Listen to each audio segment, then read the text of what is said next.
realistically, how much money do you think that we'll be spending on a yearly basis for this next head coaching hire? And think and put into mind is making this hire to try to be competitive. I mean, we've been giving $3 million a year. You got to get $5 to $6 million a year.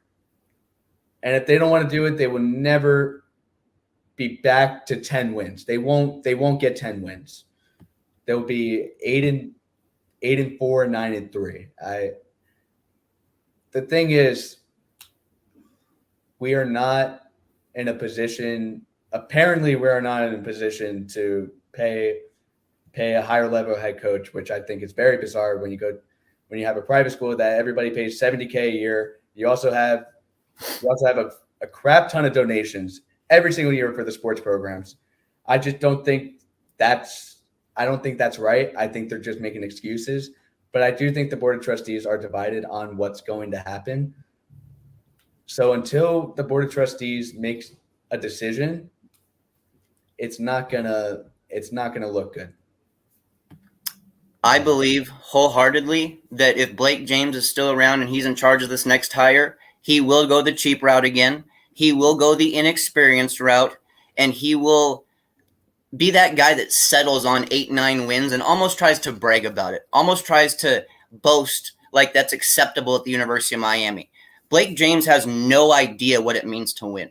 He has absolutely no clue what real winning on the football field is, especially at the FBS level and the Power 5 level.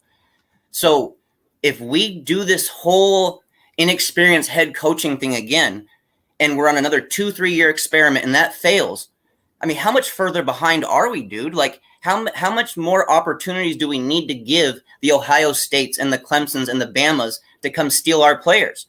I guess my question to you is if we're going to spend that kind of money to be competitive, is there an absolute ideal head coach for that money frame, or is it about damn time that we do a real coaching search? We cast a wide net and we interview as many guys as we can. That's the only reason why you fire Manny Diaz right now. You do what a USC did, where they fired, what was his name? They fired Helton. Clay Helton. They fired Clay Helton. And now they're going after one of these higher level guys. And the fan base had enough of him 2-3 years ago.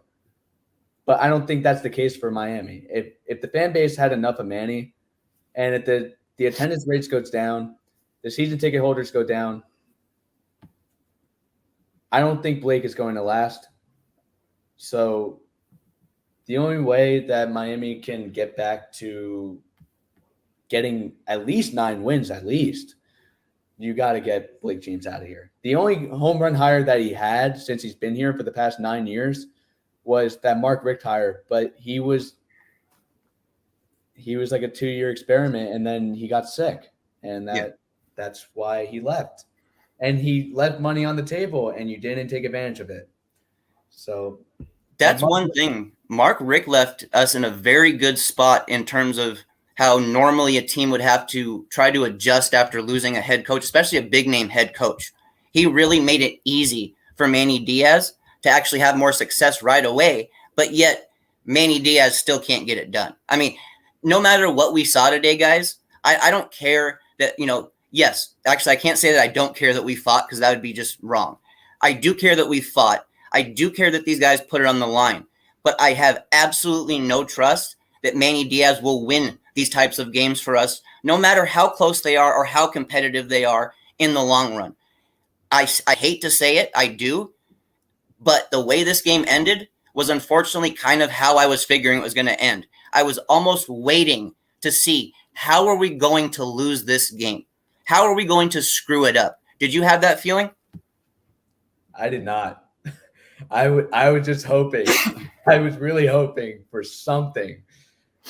I'm with 2 of my friends at UCF, and we're all like big Canes fans, and we were like standing on our feet just waiting.